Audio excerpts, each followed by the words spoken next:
This is Seawolves. Storm? Or not. Good day, Seawolves. I'm Sydney Riddle, and I'm not yet sure what I'm going to be for Halloween. It was a really misty walk making my way to the studio this morning. I thought the conditions on campus were reminiscent of the Sleepy Hollow legend, but I didn't see any headless horsemen galloping, just a lot of buses. Let me remind you that this broadcast is a joint production of students at the School of Atmospheric and Marine Sciences and their siblings at the School of Communications and Journalism. Last week, we had a report about how fearful Muslim students were on campus. We're sad to report that the fear and loathing has made an uglier and nastier appearance at upstate Cornell. Right now, Cornell has officers guarding the university's Center for Jewish Living.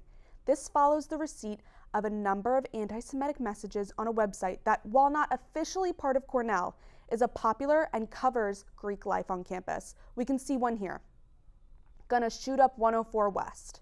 That refers to a dormitory where a lot of Jewish students live.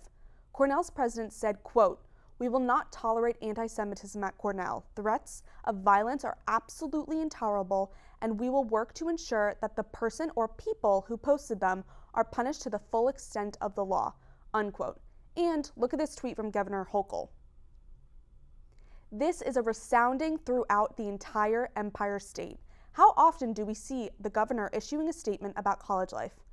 Part of the problem is that emotions and anger are still being inflamed by the terrorist and military activities in the Middle East.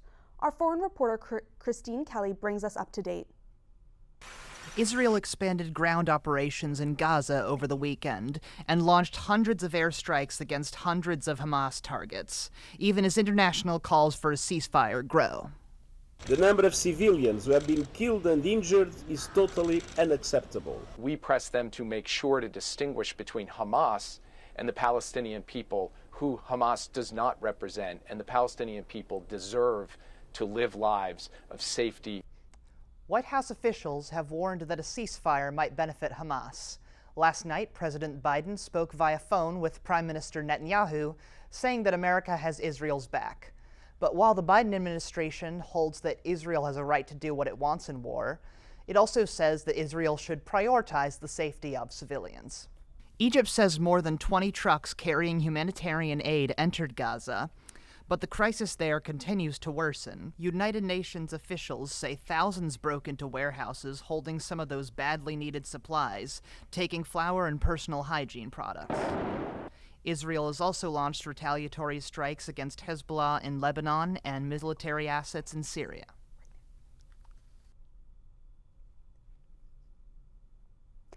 Thanks, Christine. Our thoughts are with the Palestine and Israel people impacted by this war. The grief of this moment is so overwhelming. Like it or not, I don't think the violence will be over anytime soon. So now let's focus on something that is always on our mind, the weather. John Tafe has more. It sure is spooky out, Seawolves. Behind me, we have fog and a little bit of rain. The leaves are changing and they're falling, right in time for Halloween. Now, for today, we'll have a high of 62 degrees with a low of 43 degrees. The winds will be coming out of the west around 10 miles per hour. That will change to a northwest wind, bringing in the cold air and what may be our first freeze of the season. Now, on to more somber and scary news. Major Hurricane Otis affected Acapulco, Mexico over the weekend. This hurricane went from a small tropical storm to a disastrous Category 5 hurricane in less than 24 hours. As you can see from the graphics behind me, the storm was not even supposed to hit any hurricane winds, 0% chance. Then, 24 hours later, there was a 100% probability of hurricane force winds. Now, thankfully, the hurricane season ends November 1st. However, we have to be on the lookout for the S word, snow and possible nor'easters. Back to you at the studio. Thanks, John. Even though it hasn't hit me, I'm glad hurricane season will be over soon. Last week, we made a tiny mistake in our broadcast. We said we didn't know any Seawolves who lived in the Middle East. But it turns out we have a graduate student of our own Studio B, who is a former journalism undergrad. Andrew Goldstein. Earlier today, I was able to get behind the headlines and get a personal insight look from him. Let's go take a look. This is Andrew Goldstein. Thank you so much for taking the time to meet with us today. So I know that right now you've been living in Jerusalem, but right now you're visiting your parents. So I just wanted to ask you, why'd you move to Israel and how long have you been there? Yeah, so I moved to Israel on April 24th of this year. Oh, wow. It's something I've wanted to do essentially my whole life. I lived there till I was 3. I did a year there between high school and college, and then I did an internship at Hebrew U. And I really went there for religious reasons. I mean, I pray 3 times a day as an Orthodox Jew, and every time I'm praying to return to Israel. Every time I eat food, there's a prayer at the end, and you're supposed to ask for the rebuilding of Jerusalem and moving back to Israel. And so, if this is what I'm praying 3 times a day, plus every time I eat, probably a place that I should go. And it just feels like it's the right place for me to be as an Orthodox Jewish person. Wow, that's awesome. So when you moved, did you expect that you would be living in a war zone? No, I mean, I know that it has happened in time. I don't think that Jerusalem specifically is so much of a war zone currently. I know that there were rockets that went over today, but you usually hope that the intelligence of Israel will and the defense forces in Israel will protect us. So you hope that it won't come to this. Yeah. So what are some ways that you've been preparing and coping with the recent violence? Because it's been going on in Israel and Gaza. So what are some ways that you've prepared for it? I wasn't specifically prepared for it. I mean, just randomly, I happened to be in the US while it was happening. Every apartment in Israel has some kind of bomb shelter. The newer apartments, every single apartment, like individual apartment, has its own safe room. And I live in an older apartment that has a bomb shelter in the basement. So it existed. I've seen videos of people sharing how you can physically lock the door to your safe room / bomb shelter in case there are people who are coming in. And in general, a lot of people in Israel, because they have military backgrounds, do carry guns. And so there's a feeling of protection that generally goes around. It's because people are trained on how to use those kinds of weapons and have them on them. Do you own a gun? Is this how you prepare? I do not. No, I also don't have any military training. So, no. Okay. So you were an SOJ student, so of course you know the power of a picture, and these images that are going around are really affecting people. How have they affected you and how you look at Israel? I try to avoid these pictures as much as possible because they are, I think, very psychologically damaging. And while I don't know any of the specific people as a first-degree connection, a lot of the people who are affected happen to be second-degree connections of mine. I have friends in my community who it's their sibling or their cousin. I have cousins who are called up. And so when I first saw the images of what was going on October 7th, it was a lot, and I try to avoid as much as possible because it's pretty easy to be traumatized by those types of photos.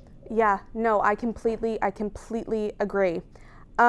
So something that I also wanted to discuss is, because you're kind of younger, you're our generation, but you're also living in Jerusalem. And so what are some things that you think are most important for people, specifically in our generation, to know about this war? I don't know. I think this is just an absolutely horrible situation. There's really no other way to talk about this. This is an absolutely horrible situation with civilians on both sides severely affected and in fact being kidnapped and killed. On both sides. It's really absolutely horrible. And I don't really know what can be done. I mean, 200 people being kidnapped, or I think the numbers now are saying more like 230 or 250. How should a country respond appropriately to something like that? And not just that they were kidnapped. I mean, I've heard stories of parents who shouted positively when they heard that their children were killed instead of being kidnapped, because the alternative, they just released a video of some people that, like, the torture that some of them must be going through is absolutely horrific. And that's on the the Israeli side, the Jewish side. On the on the Palestinian and the Gazan side, I'm sure there's absolutely, you're hearing about internet issues, you're hearing about water and fuel issues and food issues. It's just absolutely horrible for citizens on both sides, and that needs to be appreciated. And I think that people need to appreciate that the Israeli people and definitely the Jewish people are not represented necessarily by the government the same way that you wouldn't expect American. I don't think that the Gazan people or the Palestinian people should be represented. We should think that they're all like Hamas. They're all, it's a government is not necessarily automatically a representation of the people who live there. Yeah. So would you say that's the biggest misconception right now, that a lot of Jewish people feel the way that the Jewish government does? Would you say that's the biggest misconception going on? Or is there another one that you would say? Well, the Israeli government, it's not a Jewish government. I'm so sorry, the Israeli government. I apologize for that. All good. I don't know what the biggest misconception going on is. I'm trying to avoid most of the news outside of trusted sources. Yeah. I think that I think that it's just an absolutely horrible situation. Yeah. And I think if I was going to be like really, really honest, I think that the biggest misconception is, that I think that Hamas Hamas is a terrorist organization, and they have done horrible things. Yeah. And I've seen videos of people equating what the people of Gaza are going through to what the people in Israel are going through, and obviously Israel has a stronger military, and Israel is as a government and might be doing things that people don't necessarily approve of, but Israel has invested a lot more in protecting its citizens, and that's why you're seeing those differences. Yes. Thank you so much for your input.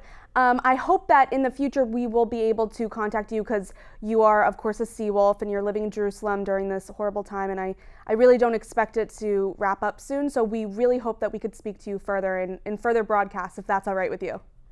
Sure. I'm going back on November 14th, hopefully. Okay. Right now, the flight has been canceled, but I'll try to probably get another flight. And I'd like to believe that it'll be over by then, but realistically, I don't think it will be. Okay, great. Thank you so much for your time, Andrew. Have a safe flight back and stay safe while you're living in there. Thank you. I hope the people there are able to find some levity during these times. A great way to distract your mind is through sports. So let's take a look at our sports reporter, Mike Anderson, where he is here to talk about the latest in sports. Mike? Thanks, Sydney. Well, I hate being the bearer of bad news, but the Seawolves left me no choice once again. However, if you made it out of yesterday's Jets-Giants game alive, then this should be a walk in the park for you. The Stony Brook football team was blown out 48-13 at Villanova on Saturday. No real surprises there. The Stony Brook men's soccer team finished in a scoreless draw at last place William and Mary on Friday. The Seawolves finished the regular season in third place, with the playoffs set to kick off this Thursday. As for their female counterpart, the women's soccer team's frustrating year came to an end in tough-to-swallow fashion on Thursday, as they lost 3-0 to Monmouth on Hofstra's Field, eliminating them from the CAA playoffs. Now let's end on a high note. The women's volleyball team swept William and Mary in 2 matches to get back into the playoff race this past weekend. It's still a long shot with only 2 weeks left, but as the greatest American philosopher Yogi Berra would say, it ain't over till it's over. Now over to Chelsea with our 7-day forecast. Chelsea? Thanks, Mike. Peak foliage is just around the corner, and an example of this can be seen with the view of Port Jefferson behind me, courtesy to EarthCam. After the summer's weather last week, fall weather is back and here to stay, starting today with a high of 62 and a low of 43. Tomorrow, there will be a high of 51 and a low of 40, and there will be a slight chance of rain at night, creating the perfect spooky atmosphere to stay inside and enjoy the scary movies. The rest of the week follows a similar trend with highs of 50s and lows between 30s and 40s. The temperature picks back up this weekend, with Saturday having a high of 61 and a low of 50. Sunday has a high of 62 and a low of 48. With the good weather on Sunday, and as daylight savings goes away, we'll be gaining an extra hour, and it'll be the perfect time to enjoy the outdoors. Back to Sydney at the desk. Thank you, Chelsea. Well, we have a big week ahead of us, Seawolves. I hope you guys have a happy Halloween and get some good candy. And if anyone is available to help me make some pumpkin pie on this Misty Monday, don't be afraid to reach out. All right, that's all we have for today's show. Enjoy your extra hour of sleep this weekend, Seawolves. I'm Sydney Riddle. We will see you next week. This is Seawolves. Storm? Or not.